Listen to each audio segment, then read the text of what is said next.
Hey Jesus Freaks, it's Hannah.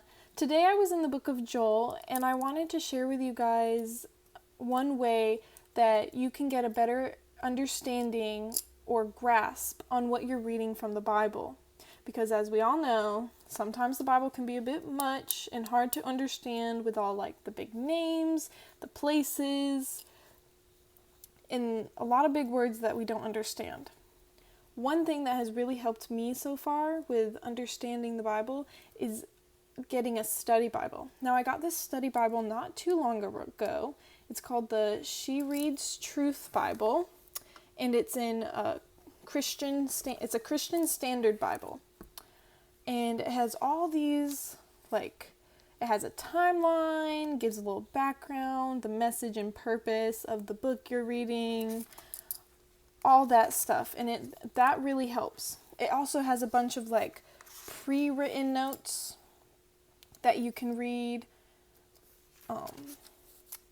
and basically how I go about reading the Bible is the section that I'm reading, whether it's one chapter, a few chapters, or even a whole book sometimes, because some of the books are really short. As for an example, Joel, the book I was reading today, I read all 3 chapters because it wasn't too long. And basically what I do is I just read the whole thing through, the whole section of whatever part you're trying to read. I read it all the way through without making any notes or any highlights or any of that stuff. Just read it all the way through, and kind of mentally note anything you don't understand or something you'd like to look up or whatever. And then after that, I go and look at the little notes that are pre-written in the section that I've read. Usually in my Bible it's labeled First Things First, and it tells you what section it's kind of talking about.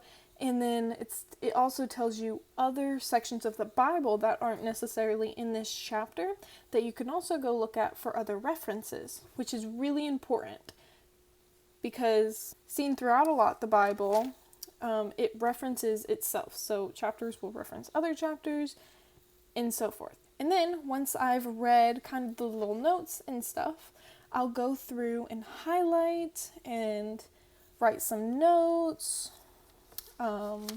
Look up anything I don't know. For example, in chapter 3 of Joel, it talked about the Valley of Jehoshaphat. And, I looked it up. And in Hebrew, it means God has judged. And apparently, that is the place where all of Judgment Day will happen. Just thought it was a interesting little fact. What I'll also do is, like I said, reference the Bible. So I'll write down where some of the Bible is talked about. So in chapter 1, verse 15, it talks about for the day the Lord is near.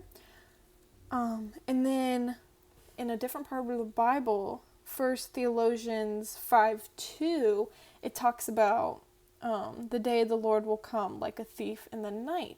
So then I wrote that little reference down next to that section of the part I was reading in Joel. Also, I think it's important to note that you don't have to fill up your whole page with pretty notes, tons of highlights. You don't have to do that because you're just writing down notes from what you're hearing from the Lord, what your understanding is at that moment.